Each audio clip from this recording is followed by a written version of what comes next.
In mindset, Dweck is describing what is fundamentally a division between two kinds of people: those with a fixed mindset, who are characterized as being resistant to change and in favor of continuing doing what's already being done successfully, as opposed to those with the growth mindset, where you see failure less as a reflection on the ability of yourself as you fail, and more as an experience that allows for personal growth and moving forward all the wiser for your failures. The basic idea here is that the growth mindset drives the person who holds it to bigger and greater things, while the fixed mindset will eventually lead to stagnation and failure to grow. And certainly, she provides compelling evidence that the latter is true, that being fixed is not always a path to self improvement. But isn't that drive of the growth mindset to always improve no matter what, to always work towards something better, occasionally a hindrance of its own?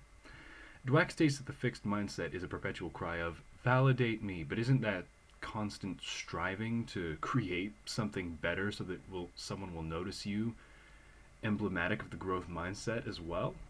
Shouldn't someone with that mindset constantly be trying to do better, even if they don't really understand what that means? See, the problem as I see it is that when you're trying to be better than something, you have to set a benchmark to be better than. And while this can certainly be constructive and even lead to a healthy sense of self improvement or minor competition, it can also lead to vicious argumentativeness. Look at a political system with only two parties, such as our own.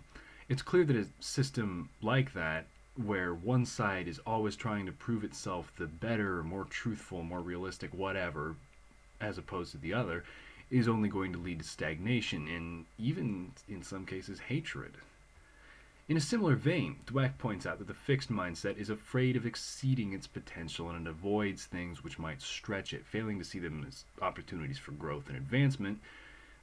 And, while that might certainly limit people greatly, as she provides repeated examples for, there are plenty of situations I can think of where it's just not a good idea to reach for something more when there's already something that functions available.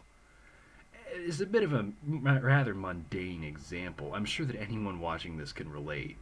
Those standardized clickers used throughout the school have gotten progressively more sophisticated, and it has made the system much more difficult for the professors.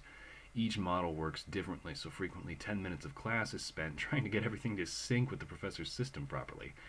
And everyone hates it. So the school is going to this new streamlined reef system where it doesn't have the excessive number of features, but it also actually works. Now, this isn't to say that all of this advancement is bad or that the growth mindset is desperate to improve no matter what. Rather, the point I'm getting at here is that defining all of a person's capacity to do things in a binary set of terms is bound to lead to bad things happening. It quickly engenders this us versus them mentality, which in its own turn will lead to pointless arguments of superiority, which is certainly not the goal of Dweck's system as I see it.